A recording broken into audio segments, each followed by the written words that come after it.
आप सभी को जय मसीह की दोस्तों। प्रार्थना करने से पहले आइए हम पहले परमेश्वर के वचन को सुनने के लिए कुछ समय निकालें और फिर हम एक साथ प्रार्थना करेंगे। क्या आपने कभी अपने दिल में धीरे से फुसफुसाया है, प्रभु मैं बस आशीर्वाद चाहती हूँ।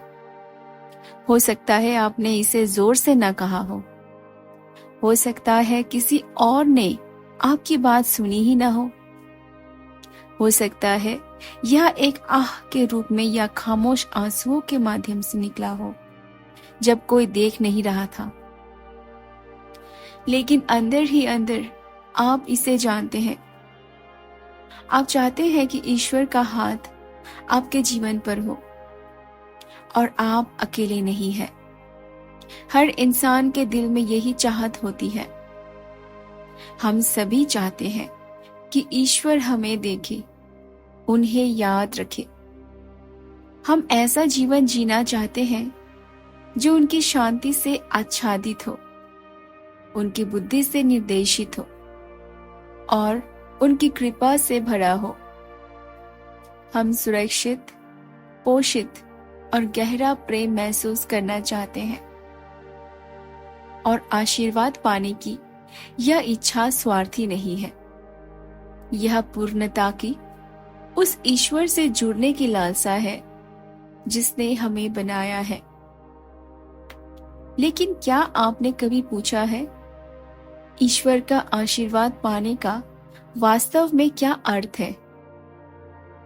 कभी कभी हम सोचते हैं कि आशीर्वाद पाने का अर्थ है ज्यादा ज्यादा पैसा, ज्यादा सफलता, ज्यादा आराम। लेकिन अगर यह सच होता तो सबसे ज्यादा धनी लोग सबसे धनी और सबसे शक्तिशाली होते, और फिर भी हम उनमें से कई लोगों को जानते हैं शांति नहीं है। तो फिर बाइबल उस जीवन के बारे में क्या कहती है जो सचमुच धन्य है? आइए हम परमेश्वर के वचन को खुले दिल से पढ़ें और सुनने के लिए तैयार रहे कि वह क्या कहता है। यिर्मयाह 17 के 7 और 8 में प्रभु हमें एक चित्र देते हैं कि वास्तविक आशीर्वाद कैसा होता है। वे कहते हैं, धन्य है वो मनुष्य जो यहोवा पर भरोसा रखता है, जिसका भरोसा यहोवा पर है। वह उस वृक्ष के समान है जो जल के किनारे लगा है, जो अपनी जड़ें धारा के किनारे फैलाता है, और जब गर्मी आती है तो उसे डर नहीं लगता, क्योंकि उसके पत्ते हरे रहते हैं, और सूखे के वर्ष में भी वह चिंतित नहीं होती, क्योंकि वह फल देना कभी बंद नहीं करता। कितना प्रभावशाली श्लोक है। यह समस्याओं से रहित जीवन का चित्र नहीं है। यह ऐसा वृक्ष नहीं है जो कभी गर्मी या सूखे का सामना ना करे। गर्मी फिर भी आती है, सूखे के मौसम फिर भी आते हैं, लेकिन वृक्ष मुरझाता नहीं, वह घबराता नहीं, वह हरा भरा रहता है, वह फल देता रहता है। क्यों? क्योंकि उसकी जड़ें गहरी है, क्योंकि वह जल के पास जो जीवन का स्रोत है रोपा गया है। जब आपका भरोसा परमेश्वर पर है तो आपका जीवन ऐसा ही हो सकता है। जब आप उस पर भरोसा रखते हैं, आपके ताकत पर नहीं, अपनी भावनाओं पर नहीं, दुनिया की राय पर नहीं, बल्कि सिर्फ उसी पर। जब जिंदगी मुश्किल हो जाए, जब जवाब जल्दी ना मिले, तब भी आप डगमगाएंगे नहीं। आप डर से पंगु नहीं होंगे, क्योंकि आपकी जड़ें उसमें गहरी है जो कभी नहीं बदलती। आप इसीलिए धन्य नहीं है क्योंकि आपके आसपास सब कुछ आसान या परिपूर्ण है। आप इसीलिए धन्य है क्योंकि आपकी आत्मा उस ईश्वर में स्थिर है जो विश्वास योग्य है। और फिर हम भजन संहिता 1 के 3 में धन्य जीवन का एक और सुंदर वर्णन पढ़ते हैं। धन्य है वो जो दुष्टों के साथ नहीं चलता, ना पापियों के मार्ग पर खड़ा होता है, ना ठट्ठा करने वालों की संगति में बैठता है, परंतु जो यहोवा की व्यवस्था से प्रसन्न रहता है और जो रात दिन उसकी व्यवस्था पर ध्यान करता है। वह व्यक्ति उस वृक्ष के समान है जो बहती नालियों के किनारे लगाया गया है, जो ऋतु में फल देता है और जिसके पत्ते मुरझाते नहीं। वे जो कुछ भी करते हैं उसमें सफलता मिलती है। फिर से हमें एक मजबूत पेड़ की छवि दिखाई गई है जो जीवन के जल से पोषित है और अपने वातावरण से अविचलित है। लेकिन एक महत्वपूर्ण बात पर ध्यान दें। यह व्यक्ति सिर्फ इसलिए धन्य नहीं है क्योंकि वह ईश्वर में विश्वास करता है, बल्कि इसीलिए कि वह उसके वचन में आनंदित होता है। वह भीड़ का अनुसरण नहीं करता, वह उन लोगों की निराशा और नकारात्मकता को नहीं अपनाता जो पवित्रता का मजाक उड़ाते हैं। वह एक अलग राह पर चलता है। वह दिन रात उसके सत्य का ध्यान करता है। वह शाश्वत में स्थिर रहता है और परिणाम स्वरूप वह फलता फूलता है। कठिन समय में भी वह फल देता है। उसका जीवन दूसरों के लिए आशा और शक्ति का स्रोत बन जाता है। तो इसका क्या अर्थ है? इसका अर्थ है कि सच्चा आशीर्वाद इस बात में नहीं कि आपके पास क्या है, यह इस बात में है कि आप किसके साथ चलते हैं। आशीर्वाद का अर्थ एक आदर्श जीवन जीना नहीं है, यह आपके जीवन में ईश्वर का होना है। यह यीशु को जानने और उसके साथ संबंध में रहने के बारे में है। यह उस पर भरोसा करने के बारे में है जब आप उसे नहीं समझते, जब दूसरे उससे दूर चले जाते हैं, तब भी वफादार बने रहने के बारे में है और उसके सत्य को चुनने के बारे में है, भले ही इसके लिए आपको कुछ कीमत चुकानी पड़े। इस दुनिया में आपको जो कुछ भी मिलता है वह सब आपके पास हो सकता है और फिर भी आप खालीपन महसूस कर सकते हैं। लेकिन अगर आपके पास यीशु है तो आपके पास वो सब कुछ है जिसकी आपको सचमुच जरूरत है। जब वह आपका खजाना, आपका पहला प्यार, आपका दैनिक हिस्सा बन जाते हैं तो आप जीवन को अलग नजरिए से देखने लगते हैं। आप अपने मन की रक्षा करने लगते हैं। आप अपने दिल में आने वाली बातचीत के बारे में ज्यादा सावधान हो जाते हैं। आप अपनी आत्मा की पवित्रता की रक्षा करना शुरू कर देते हैं क्योंकि आप प्रेम में हैं। आप नहीं चाहते कि कोई भी चीज आपके उद्धारकर्ता के साथ आपकी निकटता में बाधा डाले, और यहीं पर आशीर्वाद का असली वास है। दिन प्रतिदिन उसके साथ चलने में, उसके हृदय में झुकने में, अपनी योजनाओं को समर्पित करने में और यह कहने में, हे प्रभु, मेरी नहीं बल्कि आपकी इच्छा। इसीलिए प्रिय मित्र, आशीर्वाद के पीछे मत भागो। अपना जीवन उन चीजों के पीछे भागने में बर्बाद मत करो जो टिकने वाला नहीं है। यीशु के पीछे भागो, पहले उसे खोजो और बाकी सब कुछ उसके सही समय पर ठीक हो जाएगा। उसमें आनंदित हो। अपना हृदय केवल उपहारों पर नहीं बल्कि देने वाले पर लगाओ। जब आप ऐसा करेंगे तो आपको एक ऐसी खुशी मिलेगी जो कभी खत्म नहीं होगी। एक ऐसी शांति मिलेगी जो बेमतलब होगी और एक ऐसा जीवन मिलेगा जो सबसे अंधकारमय समय में भी चमकता रहेगा। और शायद सबसे खूबसूरत बात भी यही है, जब यीशु आपका सब कुछ होते हैं तो आप दूसरों के लिए एक आशीर्वाद बन जाते हैं। उनका प्रेम आपके जीवन से उमड़ता है और आपके आसपास के सभी लोगों को छूता है। आपकी दयालुता एक मरहम बन जाती है। आपके शब्द आशा का संचार करते हैं। आपका विश्वास उन लोगों को मजबूत करता है जो थके हुए हैं। यही वो धन्य जीवन है जिसके लिए परमेश्वर आपको आमंत्रित करते हैं। इसीलिए यदि आपका हृदय धीरे से फुसफुसा रहा है, प्रभु मैं बस आशीर्वाद चाहता हूं, तो इसे जान ले, वह आपकी सुनता है, वह आपको देखता है और वह आपको पहले से ही अपने करीब खींच रहा है। बस अपनी नजर यीशु पर बनाए रखें, वह आशीर्वाद जिसके लिए आपका हृदय तरस रहा है। अब आइए हम सब मिलकर प्रार्थना करें।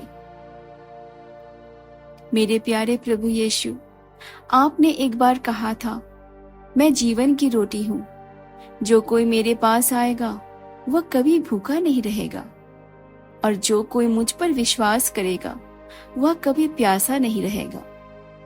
और प्रभु, यह बात मेरे जीवन में कितनी सच साबित हुई है। जब दुनिया ने मुझे खाली छोड़ दिया, तब आपने मुझे भर दिया। जब मैं प्रेम, शांति और आशा के लिए तरस रहा था, तब आप मेरे पोषण बन गए। आप सिर्फ मेरी जरूरत की चीज नहीं है, आप वो सब कुछ है जिसकी मुझे जरूरत है, और उससे भी कहीं ज्यादा जिसकी मैं हकदार हूं। आप वो रोशनी है जिसने मेरे जीवन पर अपनी चमक कभी नहीं छोड़ी, तब भी जब मैं सबसे अंधेरी घाटियों से गुजरा। आप वो दरवाजा है जो तब खुला जब बाकी सभी रास्ते बंद थे। आप पुनरुत्थान और जीवन है, और क्योंकि आप उठे, इसीलिए मैं भी आपके साथ उठा। क्योंकि आप जीते हैं, मैं उस आशा के साथ जीता हूं जो कभी फीकी नहीं पड़ती। यीशु, आपके द्वारा जाना जाना कितना बड़ा आशीर्वाद है। प्यार पाना इसीलिए नहीं कि मैं परिपूर्ण रही हूं, बल्कि इसीलिए कि आप अनुग्रह से भरे हैं। जब मैं सफल होती हूं तो आपका प्यार बढ़ता नहीं है, और जब मैं असफल होती हूं तो ये गायब नहीं होता। आप शुरुआत और अंत है। आप मेरी कहानी जानते हैं, पहली सांस से लेकर आखिरी सांस तक।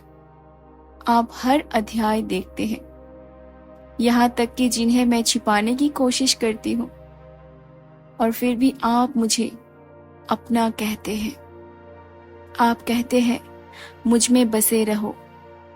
आप मुझे हर साधारण पल में, हर शांत घड़ी में, जीवन के अंतराल में अपने में बने रहने के लिए आमंत्रित करते हैं। प्रभु, मैं सिर्फ आपके बारे में बात नहीं करना चाहती, मैं आप में जीना चाहती हूँ। मैं आपके करीब चलना चाहती हूँ, गहराई से झुकना चाहती हूँ, पूरी तरह से भरोसा करना चाहती हूँ। मैं उस पेड़ की तरह बनना चाहती हूँ जो जीवन के जल की धाराओं के किनारे लगाया गया है, जिसके पत्ते कभी मुरझाते नहीं, जो हर मौसम में फल देती है, चाहे खुशी हो या गम, बहुताय हो या अभाव। मैं आप में जड़ जमाना चाहती हूँ, क्योंकि आपका वचन मुझे यिर्मयाह 17 के 7 में याद दिलाता है, धन्य है वह जो यहोवा पर भरोसा रखता है, जिसका भरोसा यहोवा पर है। और प्रभु, मैं आप पर भरोसा करती हूँ। जब दुनिया ने मुझे हारे हुए कहा, तो आपने मुझे चुना हुआ कहा। जब दूसरे दूर हो गए, तो आप करीब आए। जब मेरा दिल भटक रहा था, तो आपने दया से मेरा पीछा किया। भजन संहिता अध्याय 1 में आपका वचन कहता है, धन्य है वो जो दुष्टों के साथ नहीं चलता, परंतु यहोवा की व्यवस्था से प्रसन्न रहता है। वे उस वृक्ष के समान है जो बहती नालियों के किनारे लगाया गया है, जो ऋतु में फल देता है और जिसके पत्ते कभी मुरझाते नहीं। हे प्रभु, मैं भी ऐसा ही बनूं। मैं संसार के मार्ग पर नहीं चलना चाहती, मैं संस्कृति से सलाह नहीं लेना चाहती या पाप से समझौता नहीं करना चाहती। मैं अलग रहना चाहती हूँ। मैं ऐसा जीवन जीना चाहती हूँ जो मेरे सोचने, बोलने और दूसरों के साथ व्यवहार करने के तरीके में आपकी झलक दिखाए। मेरी हृदय आपके वचन में आनंदित हो। मेरी आत्मा आपके सत्य का आनंद ले। मेरी आंखें आप पर टिकी रहे यीशु। आप दाखलता हो, मैं तो बस एक शाखा हूं और आपके बिना मैं कुछ नहीं कर सकती। मैं आत्मनिर्भर नहीं होना चाहती, मैं आत्मा से प्रेरित होना चाहती हूँ। मैं आशीषों के पीछे नहीं भागना चाहती, मैं आपका पीछा करना चाहती हूँ। क्योंकि जितना अधिक मैं आपको जानती हूँ, उतना ही अधिक मुझे एहसास होता है कि आप ही आशीष है, आप ही चमत्कार है, आप ही पुरस्कार है। मैं दुनिया की हर चीज पा सकती हूँ और फिर भी तुम्हारे बिना खुद को खाली महसूस कर सकती हूँ। लेकिन अगर तुम मेरे साथ हो तो परीक्षा के बीच में भी, मेरे चेहरे पर आंसू होने पर भी मुझे खुशी मिलती है, मुझे शांति मिलती है। मेरा एक उद्देश्य है, मेरे पास अनंत आशा है। प्रभु, इफिसियों के अध्याय 1 में आपका वचन मुझे बताती है कि मुझे मसीह में हर आध्यात्मिक आशीर्वाद पहले ही मिल चुका है। यह कहता है, प्रेम में उसने हमें गोद लेने के लिए पहले से ठहराया। उसमें हमें इसके लहू के द्वारा छुटकारा, अर्थात उसके अनुग्रह के धन के अनुसार हमारे पापों की क्षमा प्राप्त होती है। और इसीलिए आज मैं उस सत्य में विश्राम करती हूँ। मुझे गोद लिया गया है, मुझे छुड़ाया गया है, मुझे क्षमा किया गया है। मैं अनुग्रह से आच्छादित हूँ, मुझे भुलाया नहीं गया है, मुझे अनदेखा नहीं किया गया, मुझे प्यार किया जाता है। जब मैं अपने जीवन पर पीछे मुड़कर देखती हूँ प्रभु, तो मैं आपकी दया के निशान देख सकती हूँ। मैं उन पलों को देखती हूँ जिन पर मुझे गिर जाना चाहिए था, लेकिन आपने मुझे थाम लिया। मैं उन रास्तों को देखती हूँ जिन पर मुझे नहीं चलना चाहिए, लेकिन आपने रास्ता बना दिया। मैं उन प्रार्थनाओं को देखती हूँ जिनके लिए मेरे पास कभी शब्द भी नहीं थे, और फिर भी आपने उत्तर दिया। हे यीशु, आप मुझ पर बहुत दयालु रहे हैं। ऐसे समय में भी जब मुझे समझ नहीं आ रहा था, आप काम कर रहे थे। जब मुझे शक हुआ, तब भी आप वफादार रहे। जब मैं भटक रही थी, तब भी आप मुझे घर बुला रहे थे। हे प्रभु, आपके असीम प्रेम के लिए धन्यवाद। मेरी आत्मा को मिलने वाला सबसे बड़ा आशीर्वाद बनने के लिए धन्यवाद। हे यीशु, आप हमेशा अच्छे और वफादार हैं। मैं आपके वादों में विश्राम करती हूँ। आपके अनमोल और पवित्र नाम में मैं प्रार्थना करती हूँ। आमीन। अगर इस प्रार्थना ने आपको दिल को छुआ है तो कृपया विश्वास के प्रतीक के रूप में कमेंट्स में आमीन जरूर लिखें। मैं प्रार्थना करती हूँ कि इस प्रार्थना का हर आशीर्वाद अब यीशु के नाम पर आप पर हो। और अगर आपको किसी विशेष प्रार्थना की आवश्यकता है तो बेझिझक हमें कमेंट्स में जरूर बताएं। हम आपके लिए प्रार्थना करने का सौभाग्य प्राप्त होगा। हमारे प्रभु यीशु मसीह की कृपा और शांति सदैव आप पर बनी रहे।